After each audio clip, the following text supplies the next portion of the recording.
Namaskar Mitro, welcome to my channel गौर से देखो. I want to share with you today thoughts that came to me while my morning walk. You know, morning walk is the best time to let your mind wander.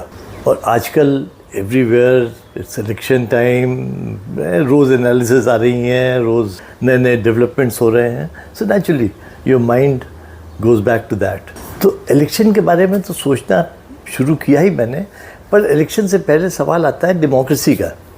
ये कौन सी चिड़िया थी जो हमारे feudal system में हमारे from ever that our history recorded history of man specially in this subcontinent this was a foreign bird. Migratory birds होती है ना जो यूरोप से आती हैं, it was something like that and we adopted it as if हम तो born democrats हैं. So I think even after 70 years of practising democracy it is still a big joke. जब आज़ादी हुई थी तो मैंने वो फेमस कोट सुना था सुभाष चंद्र बोस का, तुम मुझे खून दो मैं तुम्हें आज़ादी दूंगा. Of course I was not there at that time, पर मैंने अपने होश में यही सुना है कि तुम मुझे वोट दो मैं तुम्हें नोट दूंगा. And that's democracy. आज से लगभग 2500 साल पहले contemporary to Ashoka, that is about 400 BC, तब डेमोक्रेसी का जन्म हुआ था समवेयर क्लोज टू ग्रीस. और वहाँ पर एक फ़िलासफ़र हुआ है Socrates. Of course they were the founding fathers of this philosophy of democracy. पर उसका भी सोक्रेटिस का भी विचार यही था कि democracy has to be among educated people, जहाँ पर कि there will be a disparity in strength और इन वेल्थ. तो it will be a case of the shepherd and the sheep. जो गड़ियारा है वो भेड़ों को अपना हाथ ले जाएगा, और वही आज भी हो रहा है डेमोक्रेसी में. उसने उस समय कई एग्जाम्पल्स दिए थे. एक डिबेट में उसने एडवेंटिस्ट को कहा था कि suppose you are going on a ship on a journey, और वहाँ पर काफ़ी सारे शिप में लोग हैं, तो उनमें से आप किसको चुनेंगे to captain that ship? Will you go by consensus, या जो सबसे फिट आदमी होगा उस काम के लिए उसको चुना जाएगा? तो नेचुरली सबका विचार यही था कि ही वॉज राइट कि the best man should be given the job. पर आज डेमोक्रेसी में वो होता नहीं है, बिकॉज द आदमी जो वोट कर रहा है he is not educated enough और नॉलेजेबल इनफ कि वो किसको काहे के लिए चुन रहा है.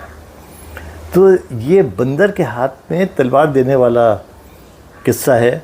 हम अगर अपनी भाषा में कहें कि बंदर के हाथ में तलवार पकड़ा दी है, फिर अंजाम जो होगा वो होगा. तो हमारे गाँव में तो आजकल वही, आज भी वही हो रहा है, हमारे शहरों में भी वही हो रहा है.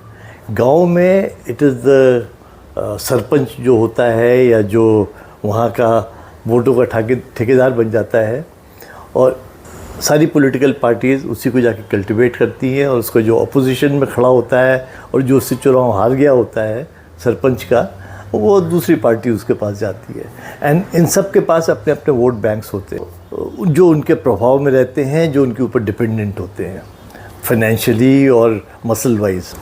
सो अल्टीमेटली अगर गांव में किसी को रहना है, he needs security and he needs security from these powerful people, so he has to vote. And हमने अपना सिस्टम भी ऐसा बनाया है कि इसमें ये मालूम पड़ जाता है, though we call it a secret ballot, पर इसमें सारे पॉलिटिशियंस को मालूम पड़ जाता है कौन से एरिया से किसने क्या वोट किया. और जब ये मालूम पड़ जाता है तो if I am voting from a particular मोहल्ला, तो मालूम पड़ जाएगा कि भाई मैंने वोट फेवर में दिया या अगेंस्ट दिया, and then it will have its own consequences. So this secret ballot is also a joke in this country. दूसरा जोक है वन मैन वन वोट. मेरे ख्याल से it is one man 1000 votes. जहाँ इस पूरे अगर कंट्री में देखा जाए 100 करोड़ वोटर्स हैं, 100 करोड़ में से मेरे ख्याल से ओनली 10% to 15% लोग ऐसे होंगे who can be really called one man one vote, because they might be voting from their perception of things or after analyzing. उसमें से उसके बाद जो और 15-20 करोड़ होंगे जो अपने आप को लिटरेट समझते हैं, but they are psyched by another shepherd, and this shepherd is not जो शीप्स ले जाता है. This shepherd is who comes in the morning every day to your house in form of newspaper, or when you open your TV channel, they come out doing their own propaganda.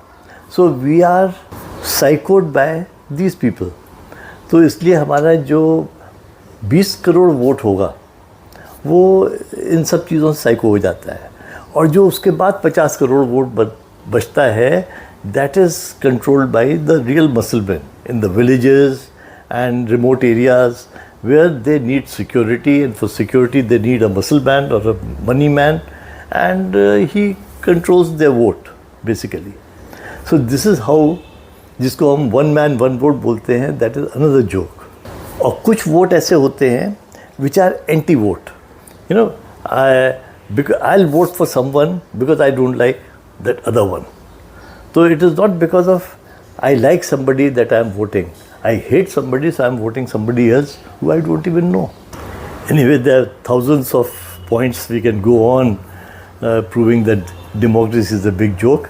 पर मुझे एक चीज़ याद आती है, आप ध्यान से अगर अमेरिका का रिपब्लिकन्स एंड डेमोक्रेट्स के सिम्बल्स देखिए तो एक तरफ हाथी है और एक तरफ गधा है. And how appropriate it would be even in our country. अगर हमारे रूलिंग पार्टी और ऑपोजिशन को सिम्बलाइज करना हो तो हाथी और गधे से बढ़िया और क्या होगा.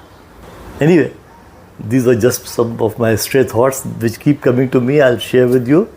Thanks for listening. Namaskar. Dhanyawad.